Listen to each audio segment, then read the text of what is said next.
Hey there, Pats Nation. Welcome into Patriots Report presented by Man Crates. I'm your host, Harris Rubenstein. Rookie minicamp just wrapped up this weekend, so we thought it was fitting to go through the Patriots offense, give you our projected starting lineup, and then we're going to predict the Patriots stats for the offense. Later we'll get into rumors, but let's start with the starting offensive line. And we mentioned rookie minicamp. And obviously at left tackle, I'm going to go with their first-round pick, Isaiah Wynn. I know as of right now, and you'll see in our rumors, that it's coming down to a two-man race between Isaiah Wynn and Trent Brown. I think Isaiah Wynn is going to win that battle. There's been a lot of talk about Isaiah Wynn maybe being too small or having too small of arms. And Dante Scarnecchia came out the other day and said, that's some blank. So, and if you're wondering, that's some BS is exactly what he said. So I also believe it's some BS. I think Isaiah Wynn is going to be a fantastic tackle in the NFL, and they'll definitely give him the first shot. You don't draft someone at 23, just have them sit on the bench. Joe Thuney will keep his place there at left guard, David Andrews at center, and Shaq Mason will keep his place at right guard. And Marcus Cannon returns at right tackle after missing most of last season with an injury. If you're wondering where Trent Brown and Adrian Waddle are, they are going to be the Patriots' two backup tackles. If Isaiah Wynn struggles at left tackle, Trent Brown will certainly come in and replace him. So he's on thin ice to start. Trent Brown is certainly going to be trying to get that spot during practice. Let's go to the rest of the starting offense. Not a lot of new names here, except at running back, where Sony Michel, the Patriots' other first-round pick, will be manning the Patriots' starting running back spot. Now, you might think I'm crazy. What about Rex Perkins, maybe Mike Gillislee, or Jeremy Hill? Guys, the Patriots did not draft a running back in the first round for him to lose carries to Jeremy Hill and Mike Gillislee. Sony Michel is going to get the early down carries for this team, as he should. Can you imagine him running behind Isaiah Wynn and Shaq Mason up the middle, especially with David Andrews there as well? It's a great combination. He's going to be a perfect fit in this Patriots offense. Julian Edelman returns to that number one wide receiver spot after missing last season with that torn ACL. Chris Hogan will get the first shot at the number two wide receiver spot. And of course, we have Rob Gronkowski at the number one tight end position because is it going to be Dwayne Allen? Definitely not going to be Dwayne Allen. Let's go through some stat predictions, and we start with Tom Brady, the Patriots quarterback who won the MVP in 2017. Fantastic season for him. 4,500 yards, 32 touchdowns, and 8 interceptions. I have him losing some yards this year, only with 4,200. Actually having him getting one more touchdown and the same amount of interceptions. I think he'll lose some yardage since the Patriots are just going to run the ball more this year. I think you'll see Brady kind of take a little bit of a step back in the first half of some games while they try to grind out the opposing defense. He's still going to have a spectacular season. And if you look at those numbers between 2017 and what I think he's going to get in 2018, the numbers are very similar. So we have a question for you guys. Will Tom Brady win another MVP this season? Give me a heart for absolutely and throw up a like for no way. I think it could honestly happen. It hasn't happened since Peyton Manning won in 2008 and 2009. Ironically, the year that Tom Brady tore his ACL, and then the year after Tom Brady tore his ACL. So Peyton Manning taking advantage of a weak elite quarterback class at that time. But if Brady has another spectacular season like he did last year and gets the team back to the Super Bowl, it's going to be hard to argue against, especially with how many weapons that offense is going to have. Let's get to the newest guy on the Patriots offense, and that's Sony Michel, the number 31 overall pick in this year's NFL draft. He had a great year at Georgia, 156 carries for 1,200 yards and 16 rushing touchdowns. He was a menace on the ground for Georgia all year long, and he was even better throughout the entire college football playoff. I think this year, 180 carries to about 727 rushing yards is pretty accurate to about what we're going to see. I think he'll average a little over 4 yards per carry. I think he'll also be the Patriots' primary goal line back, so that's why he has 7 touchdowns. 28 catches for about 250 yards and 2 touchdowns is very similar to what you've seen other running backs of his similar size get. I don't think he's actually Alvin Kamara. I get the comp, but I also think that the Patriots just have so many running backs who can catch the ball that Sony Michel just isn't going to have enough targets to get those kinds of numbers. So I think 28 catches for about 250 yards on the year is about where where he's going to end up, mostly because the guy who's going to catch all the balls is right here, James White, who had a great 2017, at least for his standards, 43 carries for 171 rushing yards, did nothing on the ground last year, and that's kind of been James White's MO since he's come into the NFL. Had a great year receiving the ball, 56 catches for 430 yards and 3 touchdowns.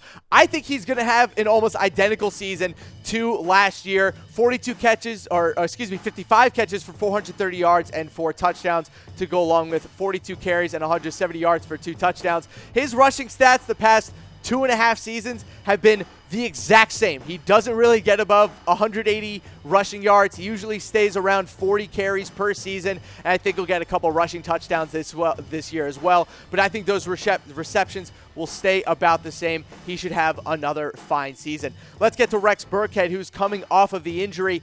I think Rex Burkhead is going to have a much bigger part of the offense this year. Not necessarily catching the ball, because again, those receptions that he would have gotten this year compared to last year are now going to Sony Michel, but he's going to get a lot more carries. I have him doubling the amount of carries that he got last year, up to 124. I'm not so crazy about what his overall yards per carry is going to be, so I have his total yardage at 455. I think he'll get a good amount of goal line carries, so that's 4 touchdowns as well. But I think he'll receive the ball pretty well. 30 catches for 289 yards and 2 touchdowns is very similar to what we had Sony Michel getting. I think if you combine the two together and you gave one of the other, kind of the other person's portion, they would probably end up being close to a 1,000-yard running back and be about 500 yards receiving. But they're going to split Rex Burkhead and Sony Michel, obviously, their carries and touches. So expect them to have similar stat lines, but I just think Sony Michel is going to get more touches. But I don't know from you guys, who will lead the Patriots in carries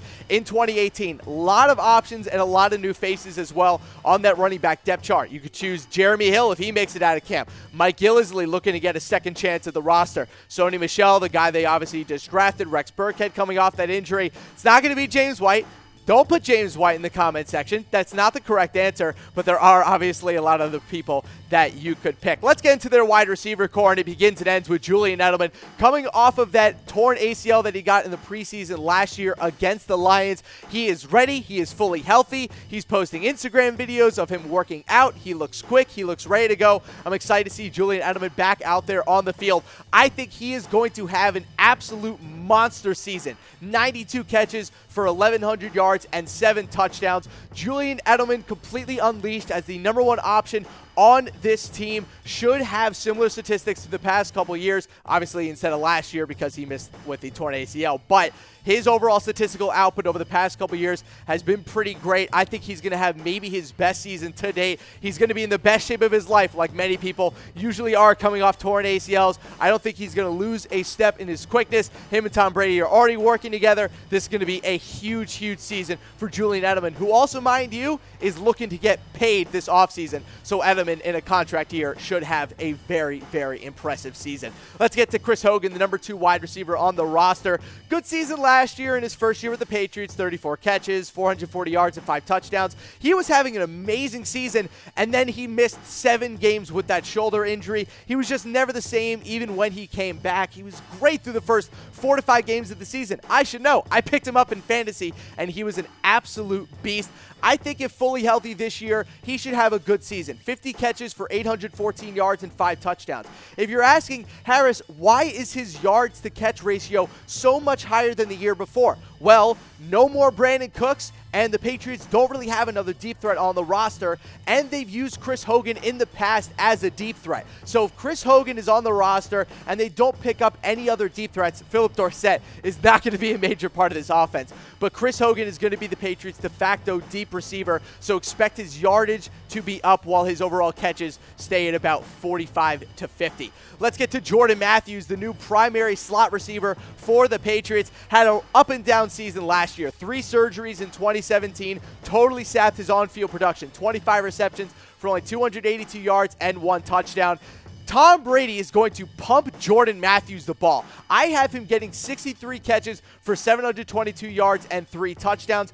I know a lot of you are probably thinking between Edelman, Hogan, Matthews, and Gronkowski and the running backs, that's a lot of completions and attempts for Tom Brady. Well, the reason I have the roster like this and the offense like this, it's going to be very top heavy. Do not expect a lot of players after Jordan Matthews, maybe only Malcolm Mitchell, to get a lot of receptions on this offense. It's going to be very top heavy and very correlated around getting Edelman, Gronkowski, and Jordan Matthews the ball. So expect to see those guys have high reception totals this year. Jordan Matthews receiving yards, I could totally see being much lower than I have. I have it at 720 yards just based off of my personal formula. I could see that being less depending on how they use him throughout the season. But yeah, only 3 touchdowns for Jordan Matthews. He's not going to be the primary target in the red zone. Let's get to Rob Gronkowski. That's who we all want to see. A great year for him. 69 catches, I know. 1,084 yards and 8 touchdowns for him last year. He hit all of his incentives.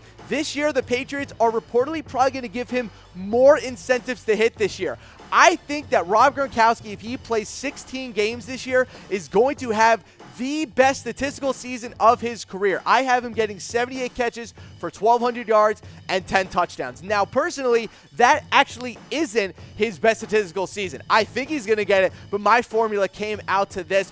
10 touchdowns is actually what he's averaged over the course of his career. He usually ends up in double digits. Last year, only getting 8 was actually a decent outlier for the amount of games that he ended up playing, but he's definitely going to reach that 1,000-yard mark. I think he might even get up to 80-plus catches next year if he plays all 16 games. But that's always the question with Rob Gronkowski, isn't it? How many games will Rob Gronkowski play this year? I want to know from you guys. Let me know in the comments section. Will it actually be 16? Will he finally play a 16-game season? I'm not totally convinced. I think it's going to end up being very similar to last year, around 13 or 14. He's going to miss some games. They don't really have a great backup tight end as well, so you know he's going to get targeted on the field again. He's going to play a lot of snaps next year, especially with how much they are going to run the ball. So let me know in the comment section how many games you guys think Rob Gronkowski will play. So we just went through the Patriots starting offense. Let's check out that reserve team. We talked about Rex Burkhead and James White. James White will remain the third down back for the Patriots. Just listen to what Nick Caserio says about this guy. He is definitely going to be a big factor in the offense next year. Jordan Matthews will end up being the number 3. I have Kenny Britt making the roster. I think he's going to end up being their number 4 receiver coming off the bench. They gave him a decent contract this offseason. They gave him a 2-year deal, so they're seeing a little bit of future here if it ends up working out well for him. And then a tight end, honestly, guys, I have no idea who they're going to pick between Dwayne Allen and Will Tye. They're going to pick one of them, but at this point, it really comes down to one thing. Are they going to let Rob Gronkowski be the primary blocker at tight end, or is it going to be Dwayne Allen? Because if it's Dwayne Allen, they're going to keep him on the roster and probably fix up his contract. But if they want to get rid of Dwayne Allen, they can bring in Will Tye to have a little bit better of a receiving option at tight end.